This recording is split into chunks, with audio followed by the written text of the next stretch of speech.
पहला प्रश्न है 2021 द्रोणाचार्य पुरस्कार किसे दिया गया और किस खेल इससे दो प्रश्न आए हुए थे शायद।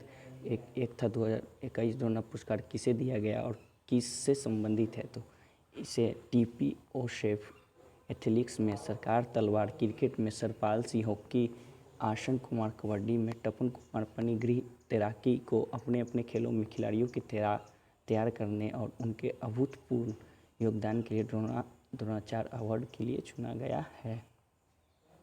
खेल और स्पर्धा 2021 में उत्कृष्ट कोचों के लिए ये पुरस्कार कोचों के लिए द्रोणाचार्य पुरस्कार लाइफ टाइम श्रेणी में क्रिकेट कोच तलवार को दिया गया था और कबड्डी कोच आसन कुमार को सम्मानित किया गया था। तो जो भी ऑप्शन में आपका होगा वो सही उत्तर होगा। अगला प्रश्न देखते हैं। अगला प्रश्न था आर्टिकल 51 किस भाग में है, जो आपका आर्टिकल 51 वो भाग 4 संविधान के 42वें संशोधन अधिनियम के अनुसार 1976 द्वारा संविधान के भाग 4 के पश्चात एक नया भाग 4 को जोड़ा गया है, जिसके द्वारा पहली बार संविधान में नागरिकों के लिए मूल कर्तव्यों और अनुच्छेद 51 क को समाविष्ट किया गया था। कब? तो 1976 में और भाग 4 में। इसका सही उत्तर हो जाएगा भाग 4। अगला प्रश्न है अनुच्छेद 279 किससे संबंधित है। तो अनुच्छेद 279 के अनुसार संविधान संशोधन जीएसटी परिषद केंद्र एवं राज्य सरकारों का संयुक्त मंच होगा। तो इसका सही उत्तर जीएसटी से संबंधित है, कि परिषद केंद्र एवं राज्य सरकारों का संयुक्त मंच होगा। इनमें से निम्नलिखित सदस्य शामिल होंगे। अनुच्छेद 279 के अनुसार परिषद जीएसटी के संबंधित महत्वपूर्ण मुद्दों पर केंद्र और राज्यों के लिए सिफारिशें करेगा। अगला प्रश्न था अमरकंटक पहाड़ियाँ से कौन सी नदी का उद्गम होता है। तो जो नर्मदा नदी है, जो अमरकंटक पहाड़ियों से नर्मदा नदी का उद्गम होता है।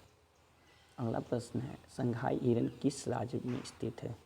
जो आपका संघाई हिरन है वो किस राज्य में स्थित है, तो इसका सही उत्तर हो जाएगा मणिपुर, जो कि असम में है। अगला उत्तर है मन्नार की खाड़ी कहाँ स्थित है। तो मन्नार की खाड़ी जीवमंडल आरक्षित क्षेत्र भारत के दक्षिण पूर्वी सिरे और श्रीलंका के पश्चिमी तट के बीच स्थित है। इसमें 10,500 वर्ग किलोमीटर की क्षेत्र निर्मित करते हुए 21वीं द्वीप संलग्न तट शामिल होंगे। तो वो कहाँ स्थित है, मन्नार की खाड़ी, जो श्रीलंका के पश्चिमी तट पर। इसका सही उत्तर हो जाएगा श्रीलंका।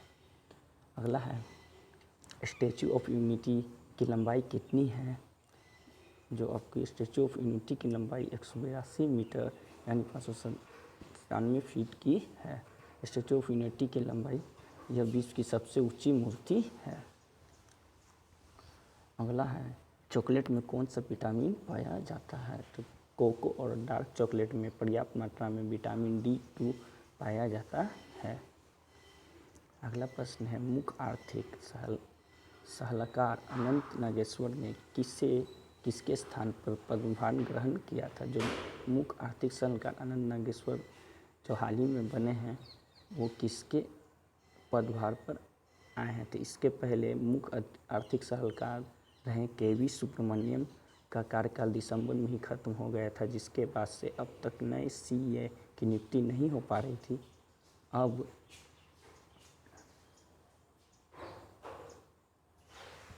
अब सरकार ने डॉक्टर बी अनंत नागेश्वर को CA नियुक्त किया है। अगला प्रश्न है विटामिन B12 का रासायनिक नाम क्या है।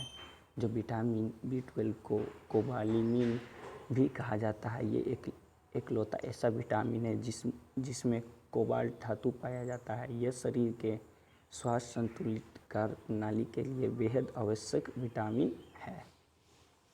अगला प्रश्न है NGT के चेयरमैन कौन हैं। उच्चतम न्यायालय के पूर्व न्यायाधीश लोकेश्वर सिंह पंत, वर्तमान अध्यक्ष आदर्श कुमार गोयल को न्यायाधिकरण का पहला अध्यक्ष बनाया गया है और उन्होंने पदभार संभाला है। तो जो आपका सही उत्तर हो जाएगा लोकेश्वर सिंह पंत। अगला प्रश्न देखते हैं 2026 में ओलंपिक का आयोजन कहाँ होगा। जो 2026 में 25वां शीतकालीन ओलंपिक इटली के शहर मिलान और कोर्टिना में आयोजित होगा। अगला है सोडे की बोतल से कौन सी गैस निकलती है। जब हम सोडा का बोतल खरीदते हैं, खोलते हैं, तो उससे कौन सा गैस निकलता है। तो इसका सही उत्तर हो जाएगा कार्बन डाइऑक्साइड निकलती है। अगला प्रश्न है गोल्डन रेशा किसे कहा जाता है। जो गोल्डन रेशा है उस किसे कहा जाता है। तो गोल्डन रेशा जो है पटसन को कहा जाता है। सुनहरा रेशा भी इसे कहा जाता है कि पटसन, इसका आपका सही उत्तर हो जाएगा। अगला प्रश्न है पंचायती राज चुनाव में महिलाओं को कितने प्रतिशत आरक्षण दिया गया है। तो वर्तमान में बिहार, हिमाचल प्रदेश, उत्तराखंड, राजस्थान, केरल ने पंचायत महिलाओं की भागीदारी को बढ़ाकर 50 कर दिया है।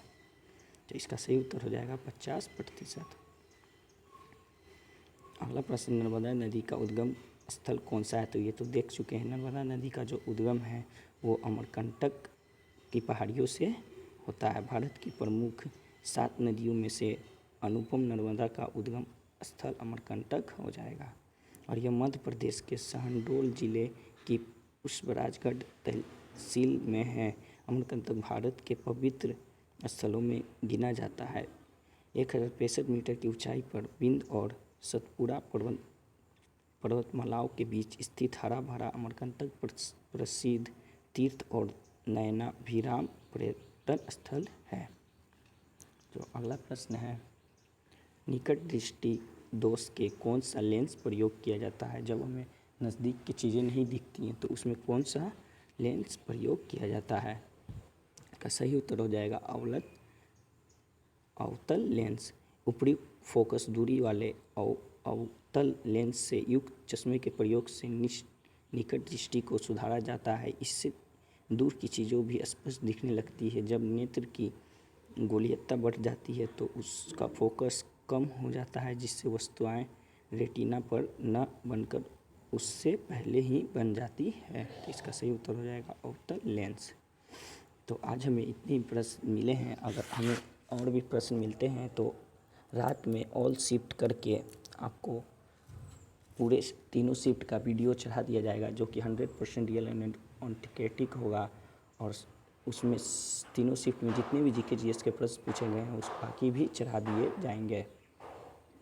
और आप तो चलिए मिलते हैं नेक्स्ट वीडियो में। जब तक के लिए जय हिंद।